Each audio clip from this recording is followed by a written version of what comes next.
When push came to shove, it was the Israeli Prime Minister Benjamin Netanyahu who blinked first. For months, Netanyahu had been the main obstacle to a ceasefire, to the frustration of his own negotiators. More than 2 months ago, Defense Minister Yoav Gallant resigned on this issue. The chief architect of the 15-month war, Gallant said plainly there was little left for the army to do in Gaza, but still Netanyahu persisted.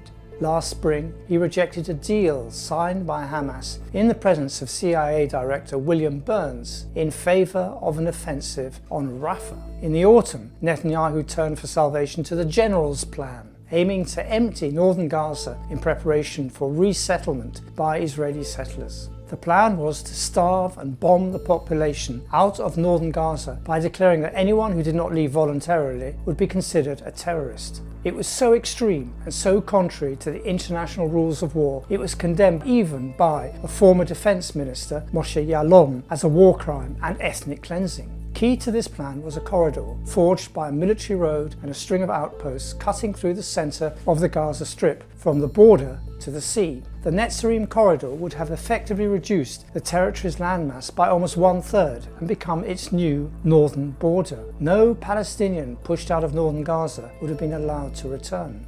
No one from Biden's administration forced Netanyahu to rethink this plan. Not the US President Joe Biden, himself an instinctive Zionist, who for all his words kept on supplying Israel with the means to commit genocide in Gaza, nor Antony Blinken, his Secretary of State, who earned the dubious distinction of being the least trusted diplomat in the region. Even as the final touches were being put on the ceasefire agreement, Blinken gave a departing news conference in which he blamed Hamas for rejecting previous offers. As is par for the course, the opposite was the truth. Even Israeli journalists who covered the negotiations reported that it was Netanyahu who rejected all previous deals and was responsible for the delay in coming to this one. It fell to one short meeting with US President-elect Donald Trump's special Middle East envoy, Steve Witkoff, to call time on Netanyahu's 15th-month war. Both Biden and the incoming Trump claimed responsibility for the breakthrough, but it was the Qataris and Egyptians who hammered out the deal, with Biden covering Netanyahu's back every single time he walked away from it. But it was Trump's no-nonsense approach that pushed this whole wagon over the line. Netanyahu will try to paint this as a victory, or cast maximum doubt on stage 2 of the deal, in which the real meat of the ceasefire and the painful parts of the withdrawal of Israeli troops will now take place. But retreat, plain and simple, is staring him in the face, and it's not been lost on the Israeli commentariat. There's no need to sugarcoat the reality. The emerging ceasefire and the hostage release deal is bad for Israel, but it has no choice but to accept it.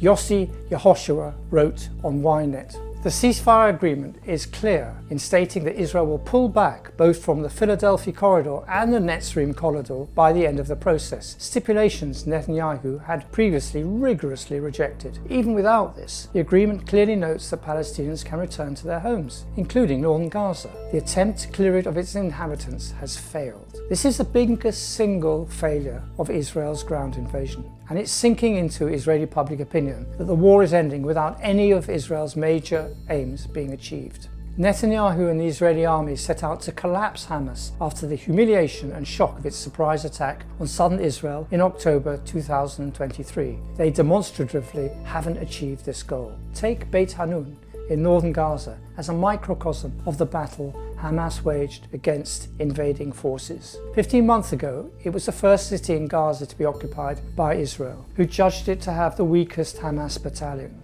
But after wave upon wave of military operations, each of which was supposed to have cleansed the city of Hamas fighters, Beit Hanun turned out to have inflicted one of the heaviest concentrations of Israeli military casualties. Hamas kept on emerging from the rubble to fight back, turning Beit Hanun into a minefield for Israeli soldiers. Since the launch of the most recent military operation in northern Gaza, 55 Israeli officers and soldiers have perished in this sector, 15 of them in Beit Hanun in the past week alone. If any army is bleeding and exhausted today, it is Israel's. The plain military fact of life in Gaza is that 15 months on, Hamas can recruit and regenerate faster than Israel can kill its leaders or its fighters. One retired Israeli military commentator said, "We are in a situation where the pace at which Hamas is rebuilding itself is higher than the pace than the Israeli army is eradicating them. Amir Avivi, a retired Israeli brigadier general, told the Wall Street Journal. He added that Mohammed Sinwar, the younger brother of the slain Hamas leader Yahya Sinwar, is managing everything. If anything demonstrates the futility of measuring military success by the number of leaders killed or missiles destroyed, it is this. In a war of liberation, the weak and vastly outgunned can succeed against overwhelming military odds. These wars are battles of will. It is not each engagement that matters, but the ability to keep on fighting. In Gaza, it was the determination of Palestinians to stay on their land, even as it was being reduced to rubble, that proved to be the decisive factor in this war. And this is an astonishing feat, considering the 360 square kilometre territory was entirely cut off from the world, with no allies to back it up to break the siege, no terrain for cover. Neither enforced starvation, nor hypothermia, nor disease, nor brutalization, or mass rape at the hands of their invaders could break their will to stay on their land. Never before had Palestinian fighters and civilians shown this level of resistance in the history of the conflict, and it may yet prove to be transformative. Because what Israel has lost in its campaign to crush Gaza is incalculable. Israel has lost not only the global south, it has lost the support of a whole generation in the West whose memories do not stretch back as far as Biden's. The point was well made by Jack Lew, the man Biden nominated as his ambassador to Israel a month before the Hamas attack, and who has not uttered a word of criticism about the Gaza war in his tenure. In his departing interview, Lew told the Times of Israel that the public opinion in the US was changing. Lew said